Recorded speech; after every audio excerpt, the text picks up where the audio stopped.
আসসালামু আলাইকুম সবাইকে পবিত্র ঈদুল আজহার শুভেচ্ছা।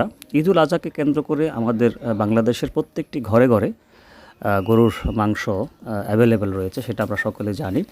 কিন্তু এই গরুর মাংস আসলে কেন খাবেন এবং কতটুকু খাবেন, কারা খাবেন কারা খাবেন না, এই বিষয় নিয়ে আজকে কিছু কথা বলবো। দয়া করে আমার চ্যানেলটি সাবস্ক্রাইব করবেন, খুশি হব। প্রথমত, গরুর মাংসের মধ্যে যে বিষয়গুলো থাকে সেগুলো হচ্ছে প্রোটিন, তারপর হচ্ছে গিয়ে ভিটামিন B12, আয়রন। এই তিনটা উপাদান গরুর মাংসে পর্যাপ্ত পাওয়া যায় এবং এই তিনটা উপাদানের সবচেয়ে বড় সোর্সই হচ্ছে গরুর গোস্ত। আমরা জানি যে আয়রন আমাদের অক্সিজেন প্রবাহ বৃদ্ধি করে এবং শরীরে রক্ত বৃদ্ধিতে সহায়তা করে। তারপর হচ্ছে গিয়ে আপনার প্রোটিন আমাদের শরীরে শক্তি যোগায়, আমাদের শরীরের ভিতরে যে মাসেলগুলো থাকে, টিস্যুগুলো থাকে, সেলগুলো থাকে, সেগুলোকে স্ট্রং করে, সেগুলোকে রিপেয়ার করে। তারপর হচ্ছে গিয়ে ভিটামিন B12 আমাদের স্নায়ু এবং মস্তিষ্ক যে আছে সেটাকে স্ট্রং করে, সেটাকে পরিপূর্ণ করে এবং স্নায়ুগুলোকে খুবই সতেজ রাখে। এখন এই গরুর মাংস আবার প্যাট জাতীয় একটি খাবার, অতিরিক্ত প্যাট থাকে এখানে। যাদের আপনার ফ্যাটি লিভার রয়েছে, যাদের হাই প্রেশার রয়েছে, যাদের হৃদযন্ত্রের সমস্যা রয়েছে, যারা হার্টের রোগী, তাদের জন্য এই গরুর মাংসে কিন্তু রেস্ট্রিকশান রয়েছে। আমরা অনেকেই আসলে না বুঝে এই কোরবান উপলক্ষে অথবা ঈদ উপলক্ষে একেবারে গরুর মাংস খুব সুস্বাদু খাবার হিসেবে হিসেবে যখন গ্রহণ করি, তখন আমাদের এ ধরনের সমস্যাগুলো হতে পারে। এবং আমরা এমনও দেখেছি, এমনও শুনেছি যে ঈদ উপলক্ষে অনেকে লিমিটেশন ছাড়া অথবা না বুঝে গরুর মাংস খাওয়ার কারণে অনেক ধরনের সমস্যা তৈরি হয়েছে বা বিপত্তি ঘটেছে।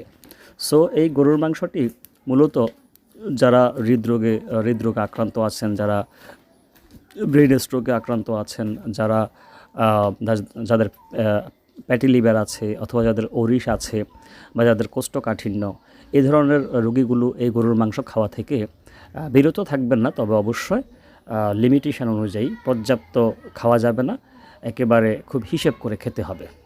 কেননা এই গরুর মাংস খুবই সুস্বাদু, কেউ আসলে এটা খাওয়া থেকে বিরত থাকতে চায় না, লোভ সামলাতে পারে না, অনেকেই খেয়ে ফেলেন। আর যারা এই গরুর মাংসটি মোটামুটি খেলে সমস্যা হবে না, যাদের প্রেশার লো থাকে, এরা গরুর মাংস পর্যাপ্ত খেতে পারেন। তবে অবশ্যই প্রত্যেকটি জিনিসেরই, প্রত্যেকটি খাবারেরই কিছু নিয়ম মানা উচিত। কেননা আমরা যখন পাই তখন আসলে খাওয়ার ক্ষেত্রে আমরা হিসাব করি না। বেহিসাবে যখন আমরা খাবো যে কোনো সময় যে কোনো বিষয়, সেটা আমাদের জন্য ক্ষতিকর হয়ে দাঁড়াবে। গরুর মাংস আপনি যেহেতু ঘরে 2-4 দিন থাকবে, আপনি আস্তে আস্তে বা কম পরিমাণে যাদের প্রেশার লো থাকে, যাদের হৃদযন্ত্রের সমস্যা নেই, যাদের হার্টের সমস্যা নেই, যাদের প্যাটি লিভার নেই, তারা হয়তো হিসাব করে 2-4 টুকরা করে খেতে পারেন। আর যাদের এ ধরনের রোগগুলো আছে, তারা টোটালি এই গরুর মাংস থেকে বিরত থাকবেন অথবা খেলেও হিসাব করে খাবেন। আর একটা বিষয় হচ্ছে কি, গরুর মাংসের যে স্বাদ এবং গরুর মাংসের মধ্যে যে চর্বি বেশি মানে থাকে, এই চর্বিটা অনেকে আবার খুব পছন্দ করে।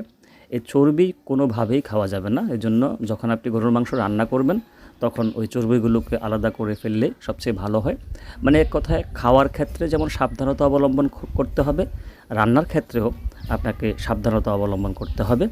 আর যাদের রোগগুলো রয়েছে, বিশেষ করে যাদের হাই প্রেশার, হাইপার টেনশান, হৃদরোগ আছে, এরা আসলে এই গরুর গোস্ত খাওয়া থেকে একটু বিরত থাকবেন অথবা হিসাব করে খাবেন।